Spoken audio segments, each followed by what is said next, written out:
తెలుగు సమాజానికి ప్రమాదకరంగా తయారైనటువంటి ఆ రెండు ఉగ్రవాద దినపత్రికలుగా ఉన్నటువంటి రోతనాడు అలియాస్ ఈనాడు, రామోజీరావు కొడుకు నడుపుతా ఉన్నాడు. ఇప్పుడు రామోజీరావు చనిపోయిన తర్వాత రెండు బూతు జ్యోతి అలియాస్ ఆంధ్రజ్యోతి, అది బూతు కిట్టు అలియాస్ రాధాకృష్ణ నడుపుతా ఉన్నాడు.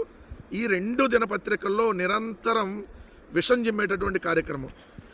ఈ దేశంలో ఎక్కడ ఏం జరిగినా జగన్మోహన్ రెడ్డి గారికి, వైఎస్ఆర్ కాంగ్రెస్ పార్టీకి ఆపాదించటం, అదేవిధంగా రష్యాకి యుక్రెయిన్కి యుద్ధం జరుగుతూ ఉన్నా, లేదంటే ఇంకేదన్నా దేశాలకు యుద్ధం జరుగుతూ ఉన్నా, లేదంటే ఏదైతే ఇప్పుడు ఇరాన్లోనో, లేదంటే ఇరాక్లోనో, లేదంటే ఇంకో చోట ఏమైనా యుద్ధాలు జరుగుతూ ఉన్నా అన్నీ కూడా జగన్మోహన్ రెడ్డి గారికి లింక్ ఎట్టాలి.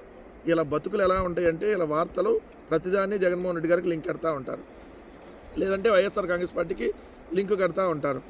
మొన్న కాకినాడ జిల్లా సామర్లకోట దగ్గర ఉన్నటువంటి వేట్లపాలెం అనేటటువంటి గ్రామంలో జరిగినటువంటి ఫైర్ యాక్సిడెంట్, ఏదైతే బాణసంచా తయారీ కేంద్రంలో జరిగినటువంటి ప్రమాదం, 22 మంది చనిపోయినటువంటి పరిస్థితి, దాన్ని కూడా వైఎస్ఆర్ కాంగ్రెస్ పార్టీకి అంటగట్టేటటువంటి ప్రయత్నాలు ఎలా చేశారో అనేది ఒక్కసారి ఈరోజు వాళ్ళు రాసినటువంటి వార్తలు, అదేవిధంగా అసలు వార్తల్ని కవర్ చేయకుండా ఏ విధంగా వాళ్ళు మసిబూసి మారేడుకాయ చేసేటటువంటి ప్రయత్నం చేశారు.